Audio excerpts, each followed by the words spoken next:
Hi guys, welcome back to another episode of the D2 Talks. This week on the channel I have Warren Wnuk of The Faction. The reason why I wanted to have this conversation with the guys from The Faction is that they produce work that has a lot of attention to details. They have a very nice selection of projects in their portfolio, and the team is very small, it's only 4 people. So anyone who is thinking about starting their own business, they can get a lot of inspiration from this conversation. Anyway, as always, we hope you enjoyed this video. If you did, hit the like button, leave us a comment, let us know what was the part that you enjoyed the most. Share the video with your friends and colleagues, get the conversation going. Don't forget to subscribe if you aren't already, and I'll see you guys next time. Warren, welcome to the show. Ladies and gentlemen, I have Warren Wnuk of The Faction with me today. How are you, Warren? I'm great, thank you. All the better for seeing you, Fabio. It's, we already talked about this, but it's a little bit weird to get to talk to people after only meeting them online. Yes. Yeah, I mean, I've responded, commented on your LinkedIn post enough, I think, and I know Alex on our team has been emailing you in the past, and it's obviously, I follow you, so it's great to chat to you finally. It's my pleasure, man, and also please say hi to Alex from me when you have a chance. I will do. Warren, let's get this conversation going. I really like to find out a little bit more about you, how you got started in the field of archivists, what is that you guys are currently doing. Let's expand a little bit on that. I'm curious to hear your story. Okay, so, I mean, if we take it back to from a personal point of view, from way back, I always wanted to be an architect when I was a child. I thought that would be the greatest job in the world. And unfortunately, I didn't pursue that career, but I did a degree in product design, which was very engineering based. And that's when I first sort of had my first taster of 3D, or 3D Studio, should I say. Before that, I was using a Commodore Amiga with Sculpt 3D and other 3D programs with no success at all. But when I did my degree, I learned 3ds Max off my own back, and that's when I sort of learned AutoCAD as well. After I graduated, I went straight into virtual reality games, and this was in the early 1990s. So it's only really now that it's kind of sort of come back into, I wouldn't say fashion, but obviously the technology has improved to an extent that it's an achievable technology, as it were.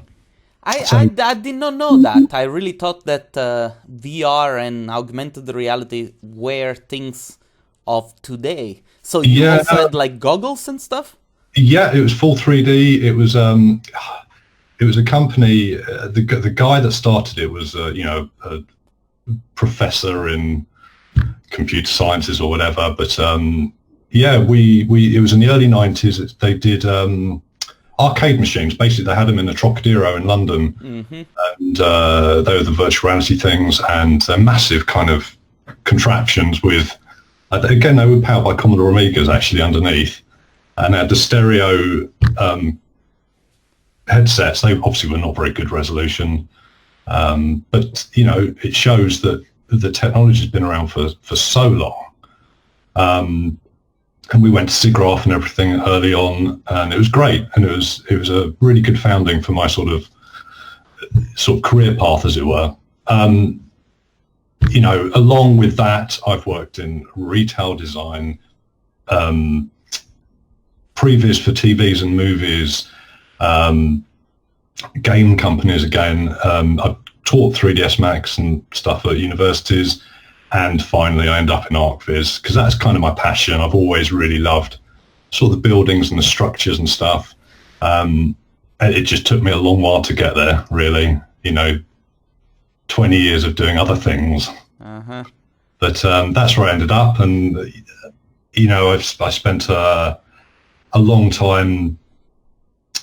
I worked in an architect's office first, then I went freelance, and then I was employed again at another studio, and basically I had a lot of kind of input into the studio. It was a very small studio, and I was, privileged essentially that I was allowed to kind of get really involved and hands-on in the process, and I really enjoyed that side of it. As time moved on, you get itchy feet and stuff like that, and a couple of us had a bit of a chat, and we were sort of talking, maybe over a few beers or something, and basically made a decision that we would go and do it ourselves. Beer is always the magic ingredient. Of course it is, and it's a scary thing to do. It's a terrifying thing to do this, but you know what? We did it. It's something that we'd always wanted to do, to varying degrees. So, you're only young once, as it were. And I'm not young, but it's something that if you want to try, it's an itch it needs scratching. And you know what? If it doesn't work, if it didn't, if 5 years from now it fails, well, at least I've tried, and I can say that I've had a go. And I think it takes a special kind of person to actually do it. And whether that's me or not, I don't know. But it's an eye-opening experience, put it that way. I have to say, I was going through the work that you guys have done. I've done this already a couple of months ago when we started to chat on LinkedIn. And I have to say, you're a very humble person for what you've been able to achieve with your work and also with the company, because it seems like your team is very tight together. How many people are you? There's 4 of us. 4 of you, okay. And we're all very different ages and different backgrounds. But it does feel like a small group of friends in a way. I don't know, maybe I'm just imagining it. Well, yeah, I mean, we just, we have all worked together in the past beforehand, and we stay in touch. We don't all work in the same office at all. We all work remotely. That works for us. 2 of the guys are actually based in Germany, so that's Alex and Dan are based in Germany, and myself and Ben are based here. And, we all meet up whenever we can, and we are always on Google Hangouts for meetings and stuff like that. And we share our ideas, and, there's a lot of times when you have to bite your tongue, and everyone's different and everyone has to get on. And that's part of running a business. You try and stay professional about everything. And, you say about being humble, we don't think, we sort of count ourselves lucky that we are having this chance, and it hasn't failed already. So, we count our lucky stars, as it were. So to us, it's great. I like that. I like the fact that, examples like yours show that you can actually build a company across borders that works and that has a good workflow and a good relationship between the employees. You don't have to sit all together in the same place. I like that. No, and again, we sort of try to, we listen to each other, as it were. Mm-hmm. And it's a case of, if we're working on an image, it will always be, you guys, what do you think of this? Because I'm sort of blinded by it already. I can't see the wood through the trees. So, sometimes it's hard actually when you sort of get criticism, but I'd rather it from someone that I'm working with than from the client. Of course, yes. That's the whole point of having this internal feedback loop with which you can be more productive and do more. Exactly. And to be fair, I would struggle to do this if it was just me. Yeah. And I should imagine that the other guys would say the same thing. It would be really difficult to be on your own at home or wherever you are in a shared office or whatever, and having no one to sort of help. Let me ask you, is there any story that has influenced you? Like artists and entrepreneurs, they like hearing other artists and entrepreneurs' stories. Is there a story that in particularly influenced you to develop your own path?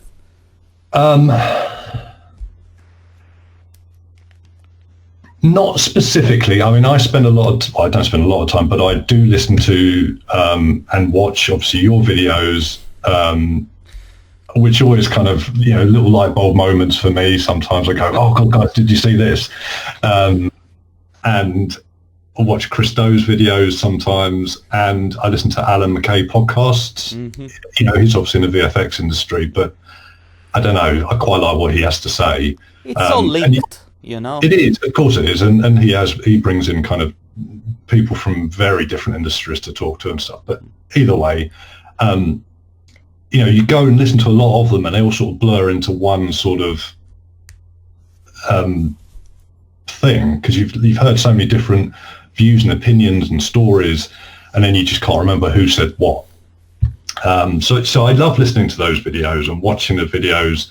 Often sort of have the podcast on when I'm walking the dogs around the park and stuff. So it's a nice time really to sort of zone out and listen. I guess they all sort of inspire me, those videos and the podcasts and the stories that you hear. I guess the main one that kind of I remember, as it were, and I think it was you that did it. It was a video interview with Justin Bourne. Mm-hmm. Really early on, about how his career started, as it were. And I just always remember that, and it just kind of always gives me, I wouldn't say hope, but it kind of motivates me that you know what, you don't have to be an architect, you don't have to, know loads of contacts or anything like that. You've just got to work hard and keep at it, and eventually, if all the stars align, you'll be lucky and it will all work out for you. So I kind of like those sort of stories, and they're the ones that kind of give me the inspiration and the motivation to sort of get out of bed and, Justin is one of the most brilliant people I've ever met in my life. And I have the uttermost respect for that guy, because what he has done is beyond precedent. Like, I don't know. I look up to him, and, he has done the conference in Australia. I was lucky enough to have the chance to go there and attend as the MC, the one that leads the show, basically. And I have to say, it's, he works a lot on mindset, and having the right mindset sometimes really is the key. I worked with some clients that, were buried underneath their own frustration and, negativity. And I don't know, sometimes it's really at a chemical level that this happens, because there are processes inside the head that are just broken. But once you get it into your head to keep positivity and to keep at it, like, keep going and never stopping, this is really like the antidote to any kind of not being productive, or, having creative blocks, or finding solutions to problems. I don't know. I'll make sure for those who are listening to also post this in the links, the conversation with Justin, because it's a very good one, and thank you for mentioning it, because I really do think that it's a great one. It is, and he has his other videos as well that I mean I've not seen any of them, but I know he has a kind of a similar sort of channel, but it's more I don't know, is it motivational stuff, or is it's kind of it's more like mindset, I would say. That's right. Yeah, I need to have a look at one of them, see if they're very good, and they're edited incredibly well. Yeah, fantastic. Well, I'll check one out anyway and see if it's appropriate for me, should I say? I think it would be. I think it's a little bit on line with the stuff that, I don't know, maybe I want to say Tim Ferriss. I mean, Tim Ferriss is more of a holistic kind of person. He's more focused. Justin is more focused on the business side of things, and also like on human improvement, I would say. But they're very good if you can get over the Australian accent. No, well, I'm okay with it. I mean, I have to speak to. I was going to say I have to speak to Alex, but he's got an Alex, American. yeah, exactly. He's got an American accent though. Yeah, you're right. He doesn't have an Australian one. But yeah, the other guy is Christo. I really do enjoy what he has to say. I mean, it's in a completely different world to us, and you know, to be able to sort of to pull off what he can do, as it were, you know, from a communication point of view is incredible. I'd love to sort of do that. And I did, you know, I listened to his videos and go, you know what, that makes sense. I want to try that. And then we sort of talk about it and think, we can't do that. It wouldn't work. But, you know, so I think we have a bit of confidence. Okay, let me tell you. Chris single-handedly changed my life. I did a workshop with him in 2018 or 17, I don't remember anymore. And meeting him was a life-changing experience. Let's talk a little bit about productivity. I'm interested to know if you have any rituals that help you being more productive. Myself, for instance, I like to make little notes. If I am, you know, working on them, I tick them off as I go along, and this makes me feel like I'm achieving something. What about you? What's your trick to feel or be more productive?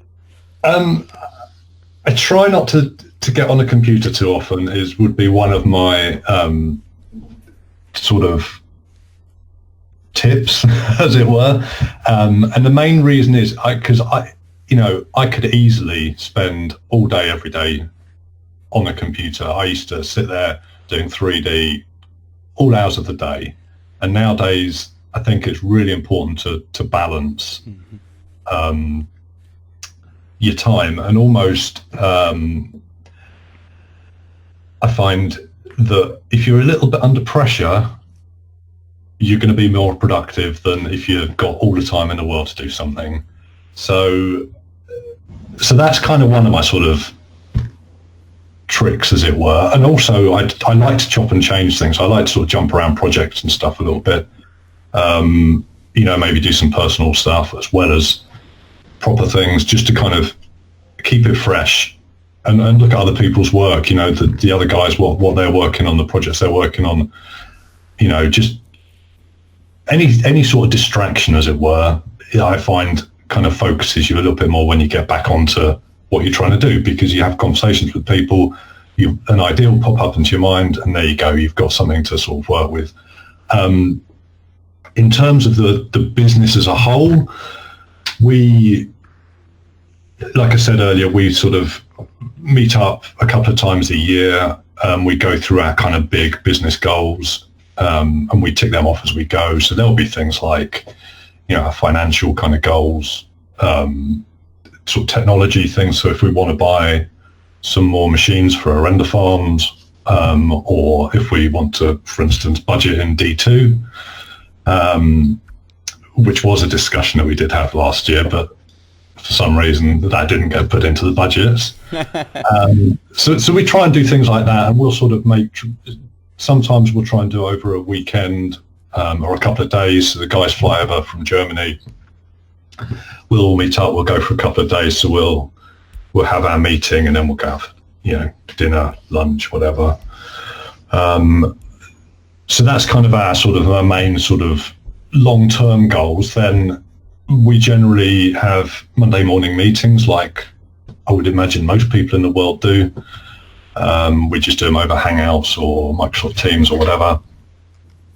And we'll discuss really all of our projects that we're working on, any quotes that are out that we need to chase down, anything we've learned, as it were, that needs to be shared. So like if one of us have watched one of your videos and want to share something, it's like that's the moment we'll share it.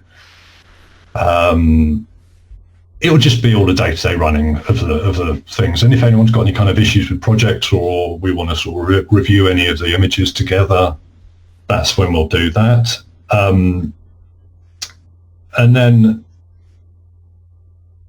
you know, on top of that, we do have to-do lists as well.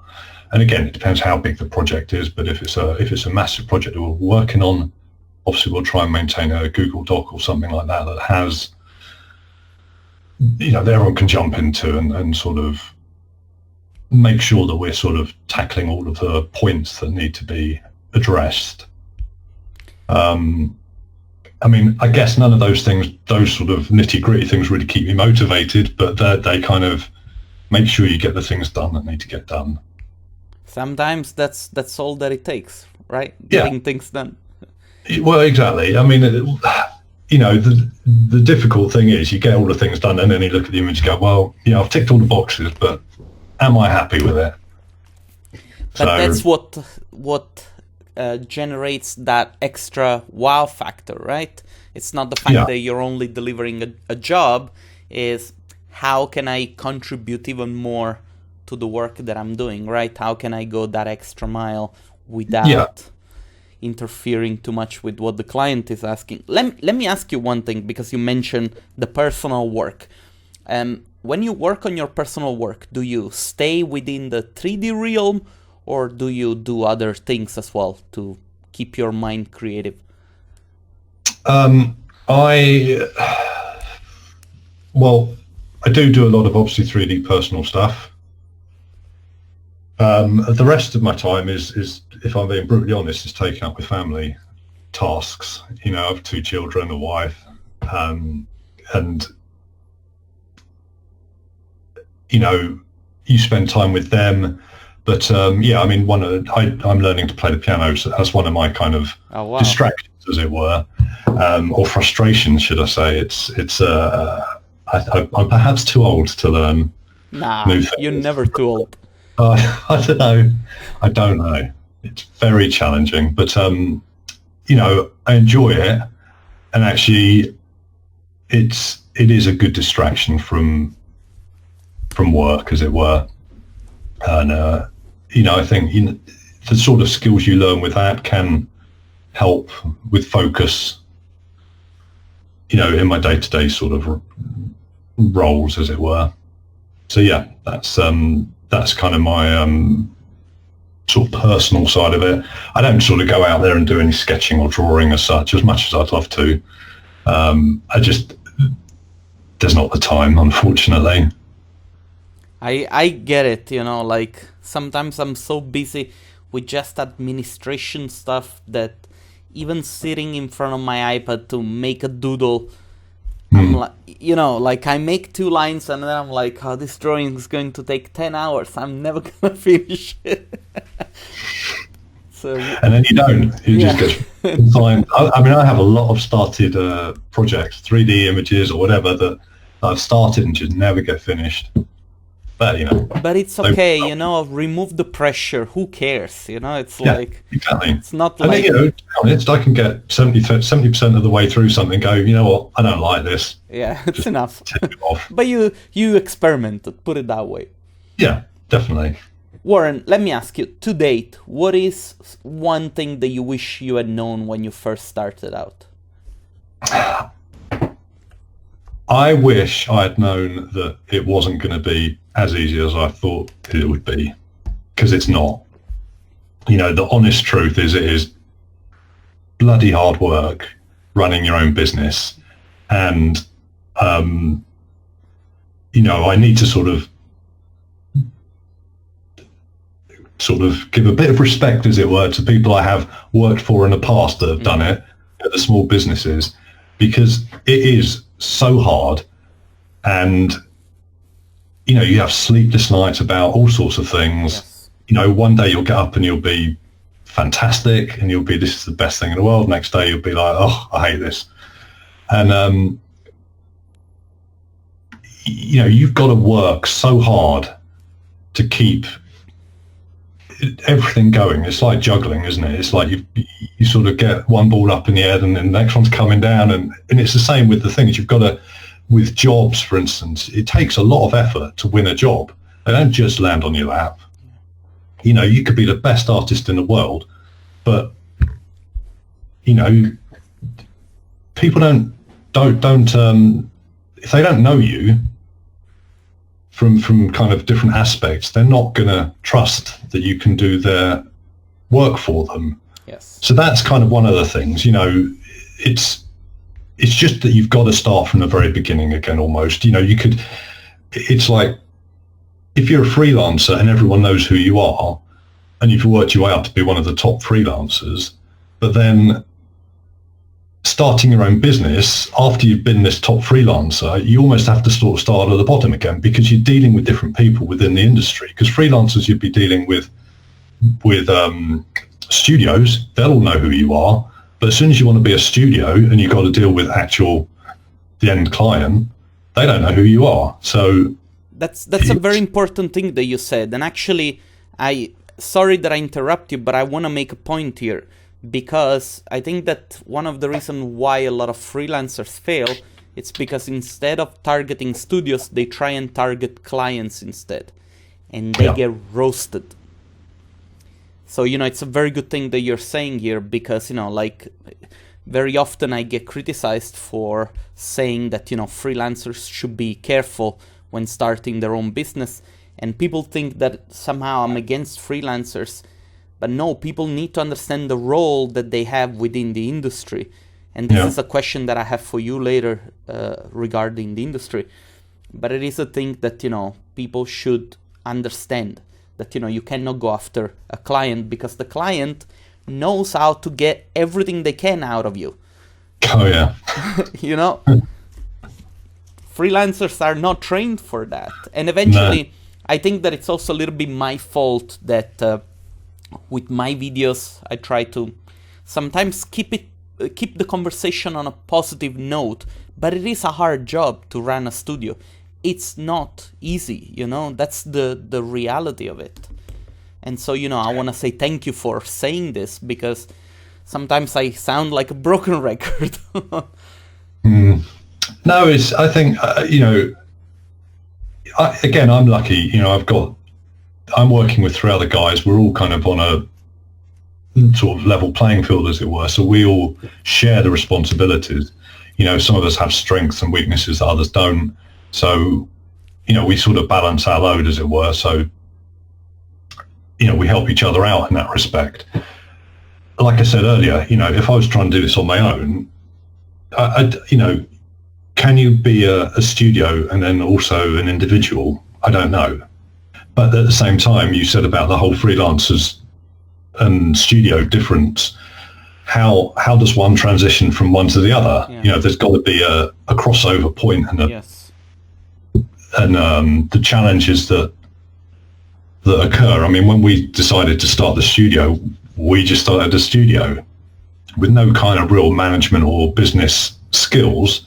That's another one of my things. I wish that, when I was at school or college, they educate you in the whole business side of things. And maybe they're doing that now a lot more than they used to. But,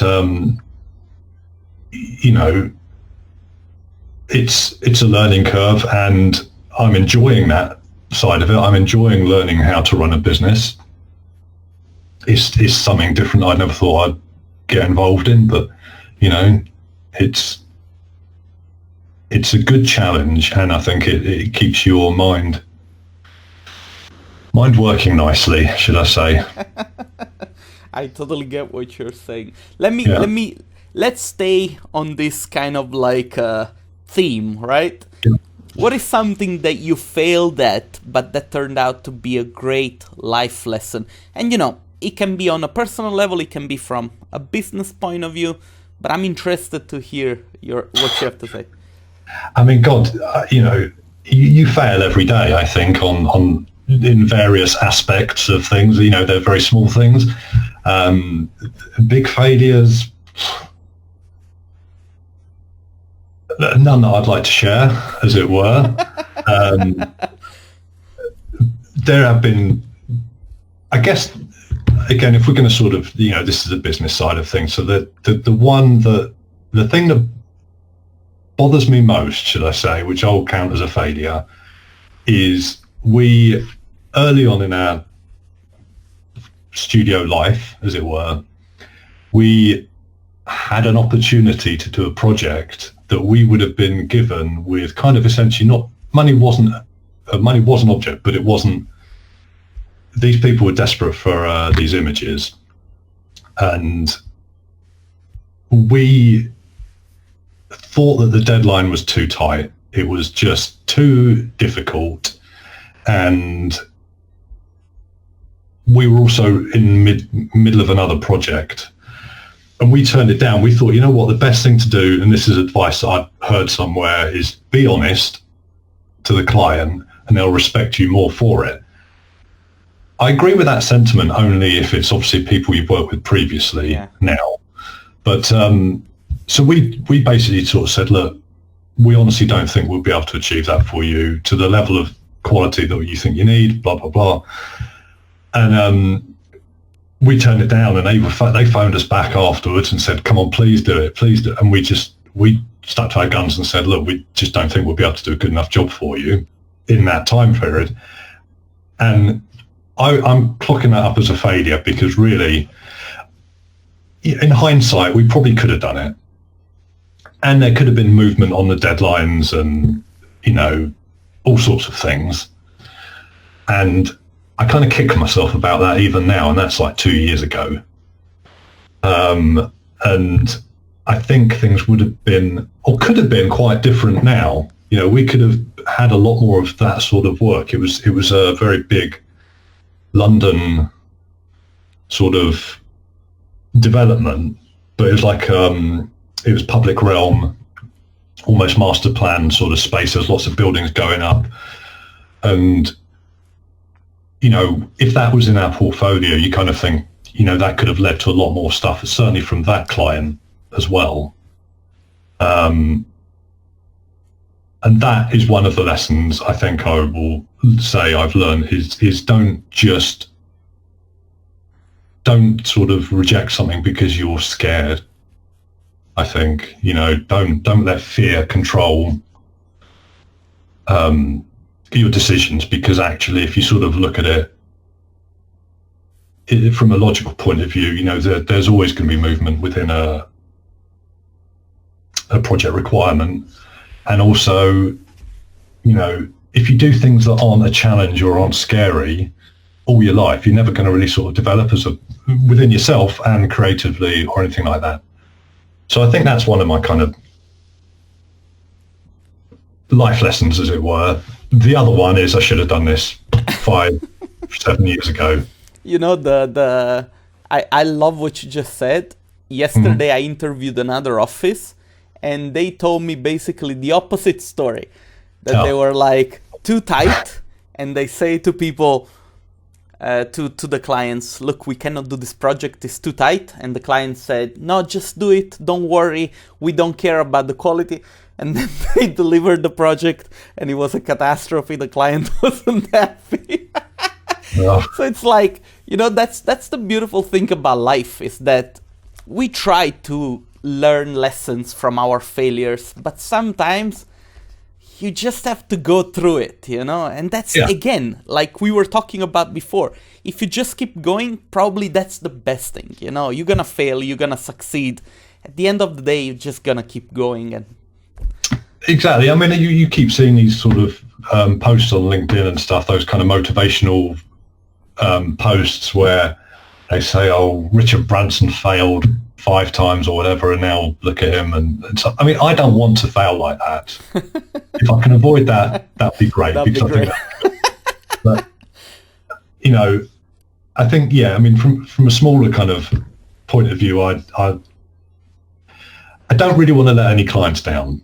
I don't want to disappoint anyone with a project. If I do something here, I want them to be happy with it, even to the extent that if they turn around and say, you know, it's a disaster, I would try and do anything I can to rectify that.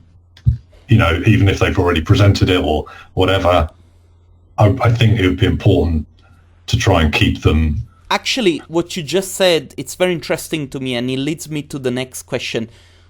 Do you find yourself having to say no sometimes to the clients because maybe what they have in mind might lead them down a rabbit hole that it's very difficult to get out of? Do you ever have to say to your clients, look, no, what you want to do, it's wrong? Do you use the word no Because, no can be a tool sometimes with which you can empower yourself, right? Because if a client comes and say, 5 images for $100, and you say no, you're basically the one that it's empowered. Do you use no in your own favor, so to say? Yeah, I mean, it's really hard to say no to anybody.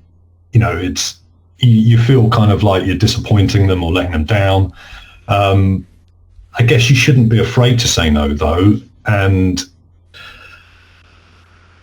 the reason for saying no might actually be more that the person you're speaking to doesn't understand fully the scope of the project, for instance. You might not be talking to the lead person on the project. You might actually be talking to a junior, for instance, that has just been asked to get a price for something, and they go, I need a price for 5 images, and they don't have any more information to give you, for instance, or they haven't thought that they might need to already have thought about certain aspects of these images or animations or whatever it is.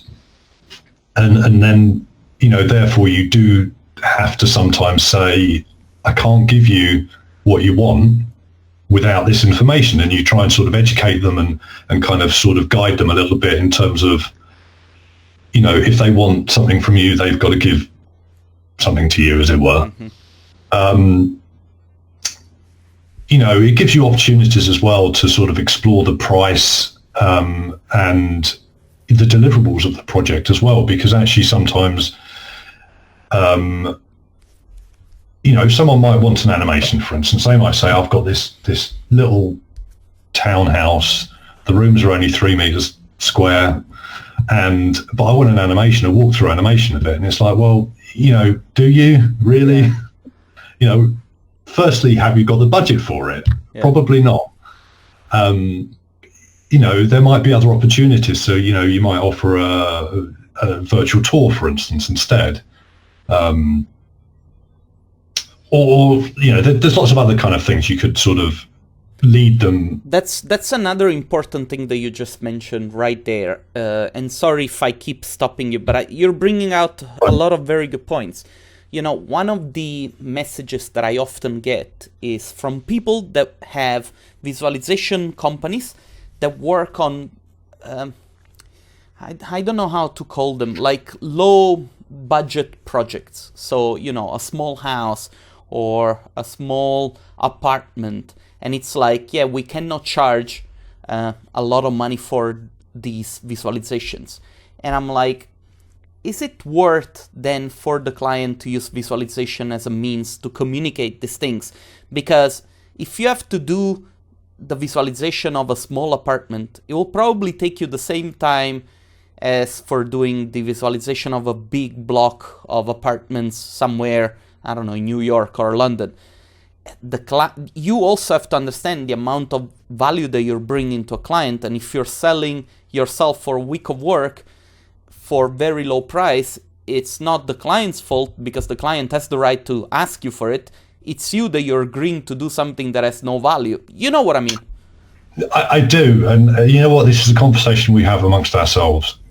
Not quite as black and white, I guess, but in the same sort of respect that we do have clients that do want a single image of an exterior of a property. And it might be because they're a social housing developer or they're an individual property developer, and they just want something so they can put it in the estate agent window, mm-hmm. and it gets sold or marketed or whatever. And like you say, they are as much entitled to ask you for that as a massive property developer somewhere else. The difficulty, I think, is that if you don't do it, there's someone else that will do it. So it's kind of difficult to say, I'm not going to do it because this, that, and the other. I think you can kind of sort of twist it a little bit to make it easier to do, as it were. So there's not as much. You still kind of providing them with value, but also you're making it kind of worth your while as well. Yes. I think early on, you've got no choice. You have to, when you if you're transitioning from a freelancer, for instance, to a studio, yes, you've got to start somewhere. You've got to start at the bottom. Yes. And you've got to work your way up and find your niche. You might be the person that does the house renders. There's tons of them out there. I assume that a lot of them are done by freelancers. Yeah, of course. And they're dealing often directly with the developer, the end property developer. So, you kind of, we try and sort of find our ways of either offering more that other people can't offer, or doing something else, essentially. Optimize. So, yeah, exactly. So I kind of agree. I think it's not worth doing those little low budget projects, because you're just working your ass off, and for what? And often you're not even going to put them on your portfolio because they're not really worthy of it. At the same time, we don't like doing projects that have no real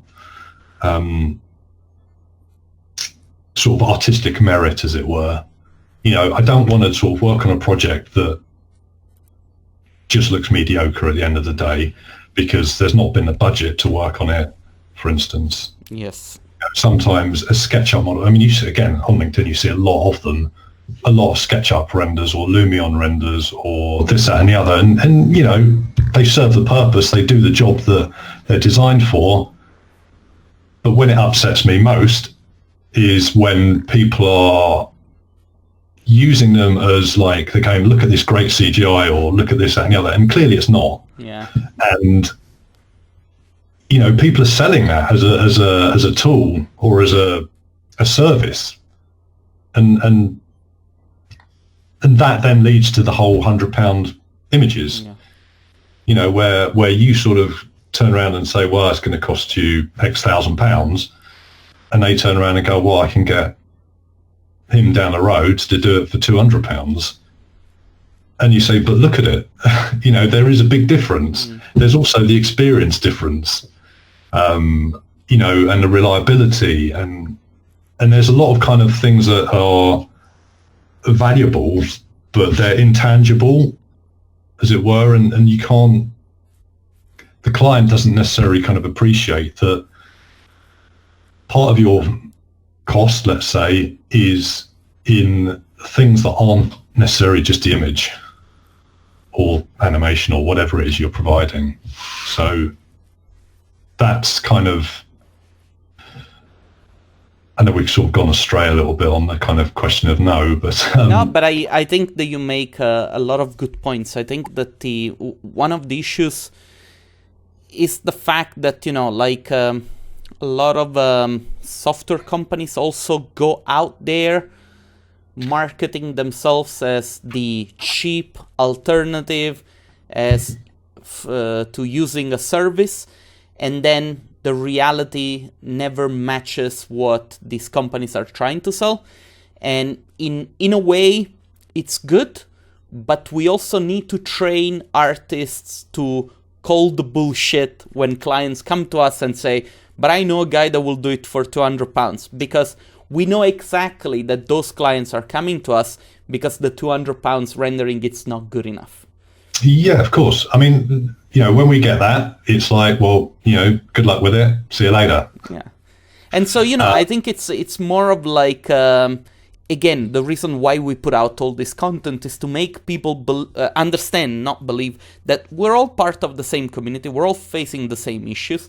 And in the same way as I train my clients to be able to ask for more and produce better work, there are clients on the other side that are training themselves to get the most out of artists and architects and engineers for less money.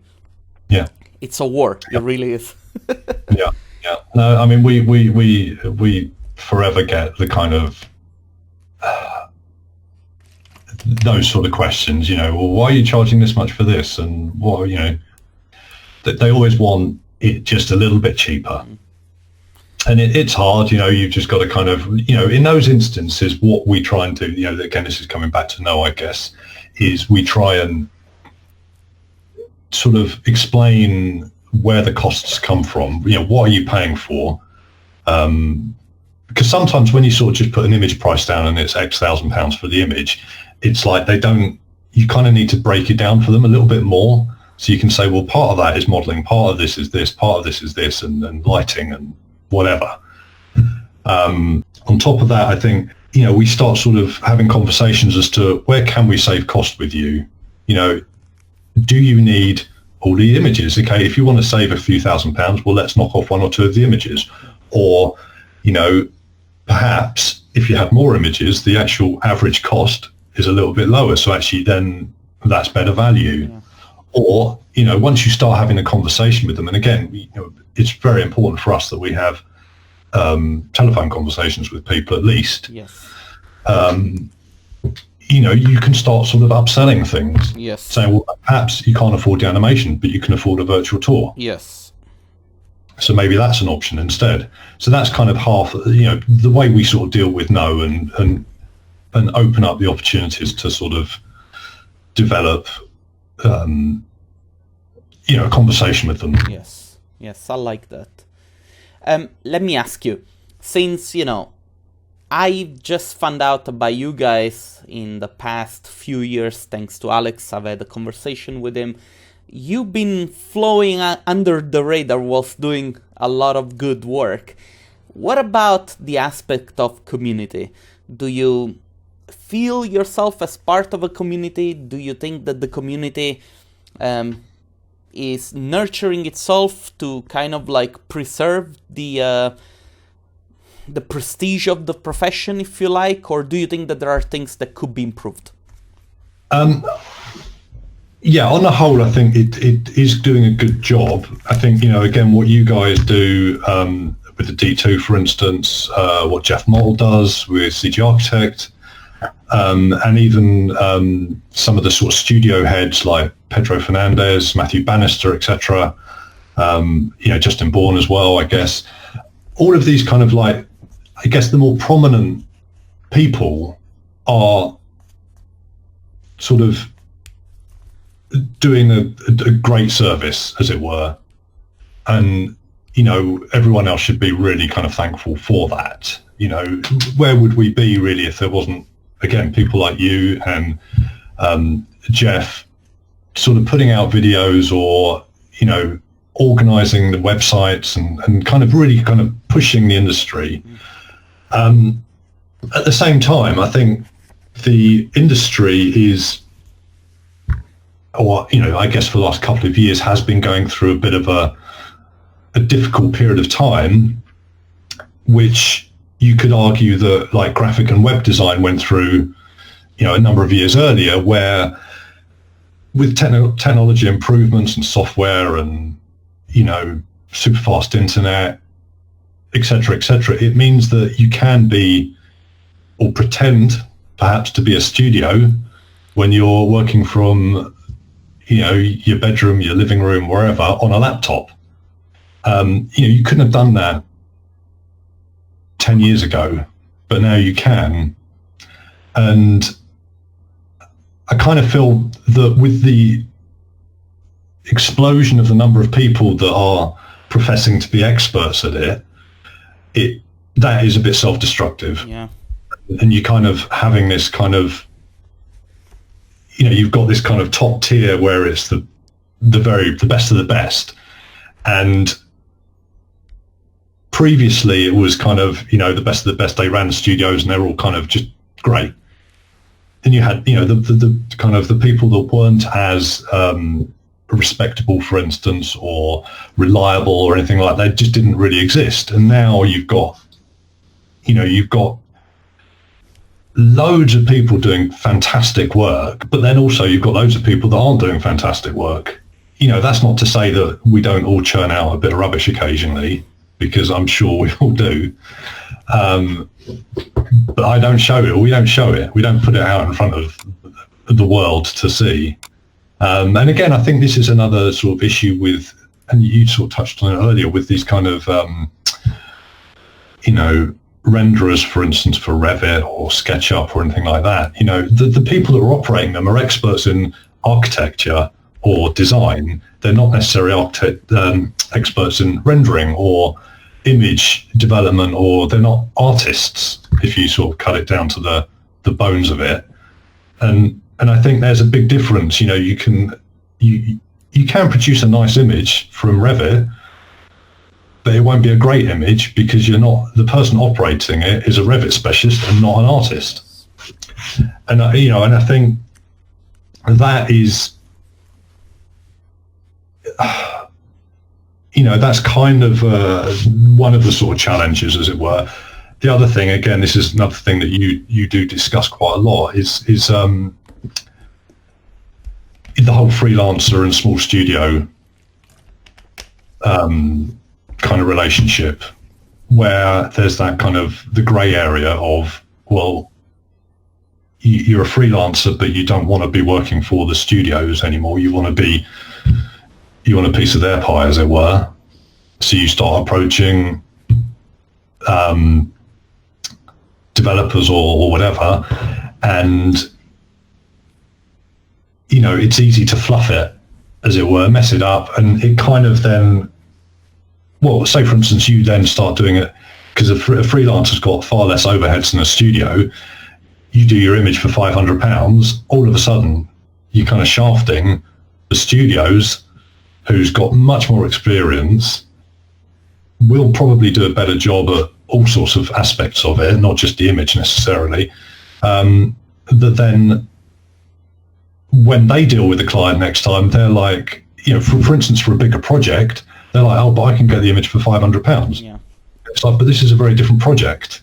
So you have that kind of conflict, I think, and that, these are the sort of things that I think need education with the people that are coming out of universities, that are setting up studios already straight out of university. That's not necessarily a great idea, but the argument that I always hear freelancers have is, I'm free to do whatever I want. I'm on my own. And if I want to charge £500, I'm free to do it. The problem on the other end is that you basically don't set up the right precedent for you to build something for your own life. It's not even about a business. It's like, okay, you're setting your value at, say, €500 per image. It means that, if you manage to do 2 per week, which, if you're making a good image, that's a lot of work, that your value is €1,000 a week. That's your benchmark. You have no room for growth. You have no room for hiring people. You have no room for buying stuff. What is okay now, it's not going to be okay for tomorrow. Now, some people figure it out quickly. Some other people get stuck for life. And guess what's the majority? Those who get stuck forever. So, that's why I feel like the conversation is important. And I guess that you and I, if we would ever meet in person, we're going to be talking 3 hours about this. Yeah. No, I mean, I could talk about it all. I can complain about it a lot. Put it that way. No, complaining, it's not good. It's not good for the listener. Warren, do you ever think about the idea of purpose? And more in the specific, do you think about what's your purpose as a person, as a business guy, as an artist? Do I think about purpose? The only time I started thinking about purpose is when you sent me this question. And from a personal point of view, if I talked about myself, my purpose is just to be as good a person as I can be. So like the best son I could be, the best brother, the best husband, the best parent, etc., the best friend, colleague, whatever. I'm not very good at that. I'm trying. So that, from a personal point of view, that's that. I think, from a sort of a kind of professional sort of point of view, I think the initial thought would be that the purpose of or what I do and our team does is to sell buildings and ideas to people. But then, if you think about it more, you could associate the passion with purpose. Mm-hmm. And, being passionate about what we do is our purpose, and being able to sort of really be enthusiastic with the client and have that enthusiastic conversation with them, so that you're singing from the same hymn sheet, for instance, on the project that is their baby. And that's kind of, I guess that would be our sort of professional purpose, to sort of really get on board with them and make them feel like we're on their side and we're not just a tool or a commodity. We are part of their sort of development cycle, or we're sitting there with them, holding their hand through the project and doing the very best we can do for them as a client. They're almost treating them like a part of our team, and hoping that they treat us as part of their team. So I guess that would be considered what our purpose would be.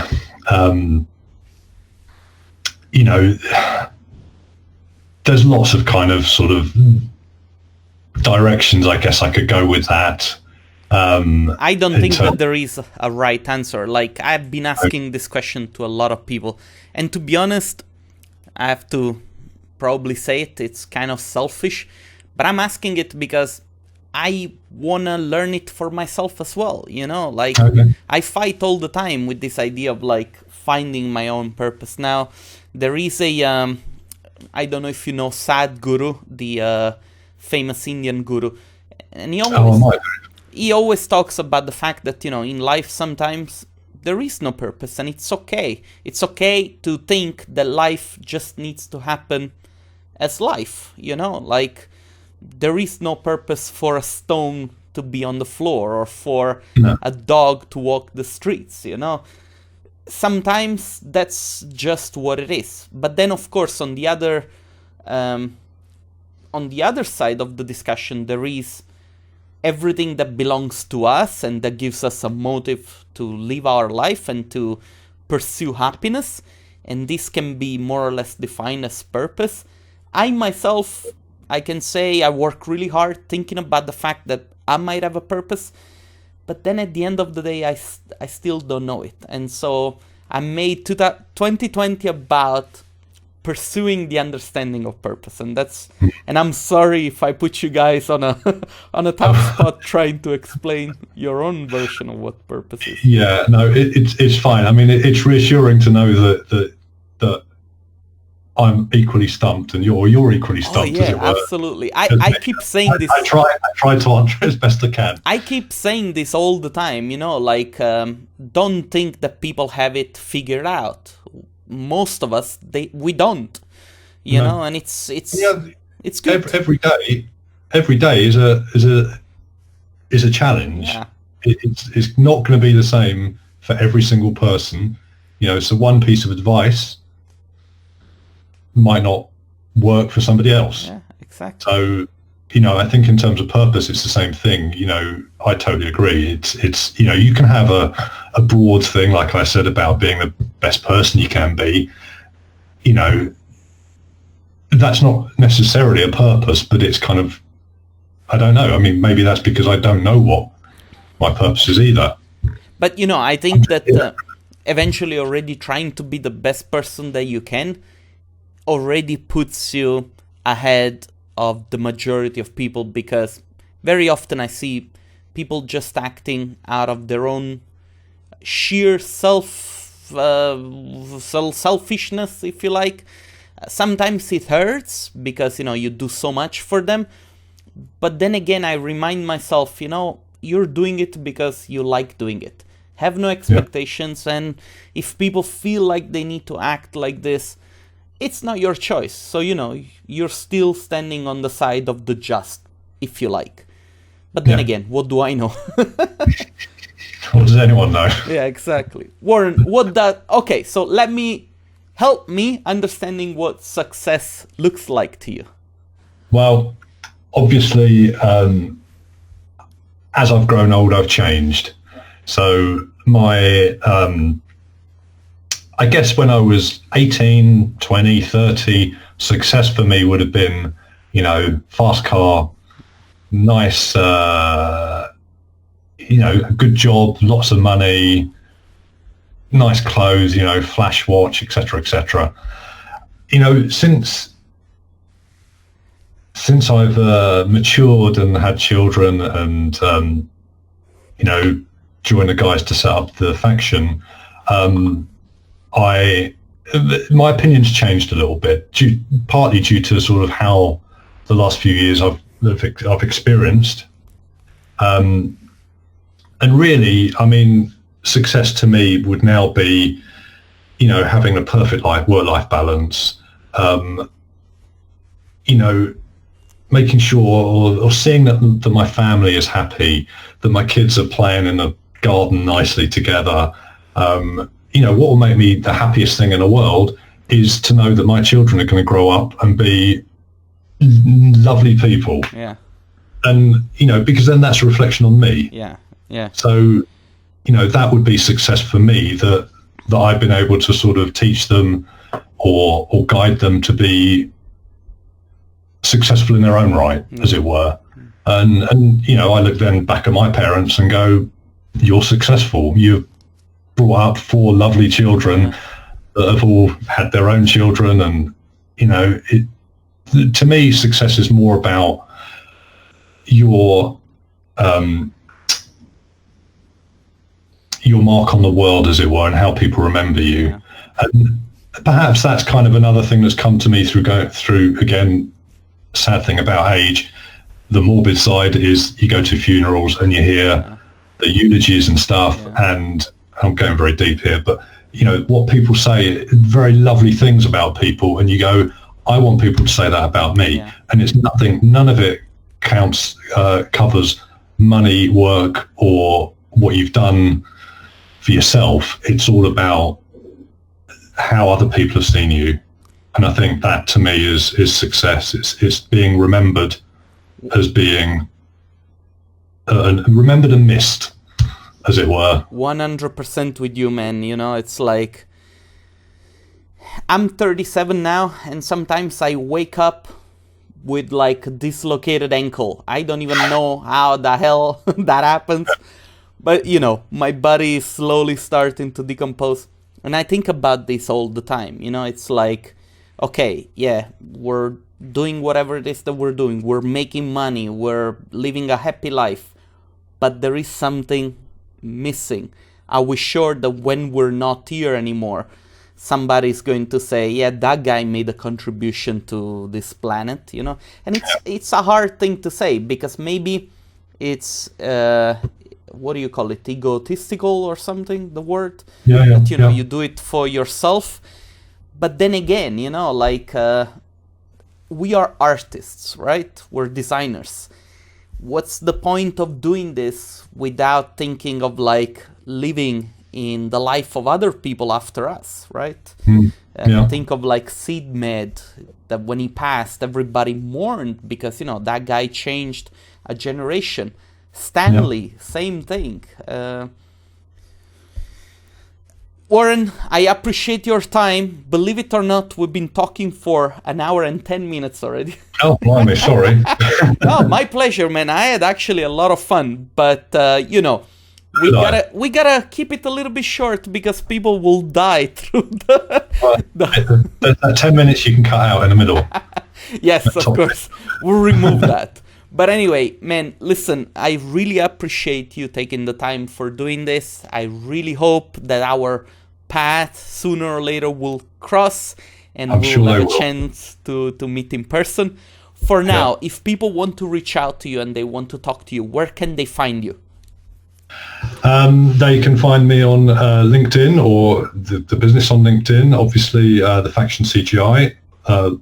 Our website is obviously thefactioncgi.com. and Instagram, The Faction CGI, I believe it is. So obviously you can reach out anyway that way. We're always happy to make connections with people, artists or other, doesn't really matter, just to say hi, have a chat. Be a pleasure, really. Warren. And obviously I want to thank you for letting me have my say, as it were. You know, what you guys do is fantastic, and, you know, I've watched all your videos, so bit of a fanboy. I'm a fan of your work, so, you know, it's reciprocal. Thank you. Warren, thanks a lot for doing this. I'm going to stop the recording, but don't go anywhere so that I can say thank you one more time, okay? Sure. Thanks a lot for doing this, man. Thank you, my pleasure.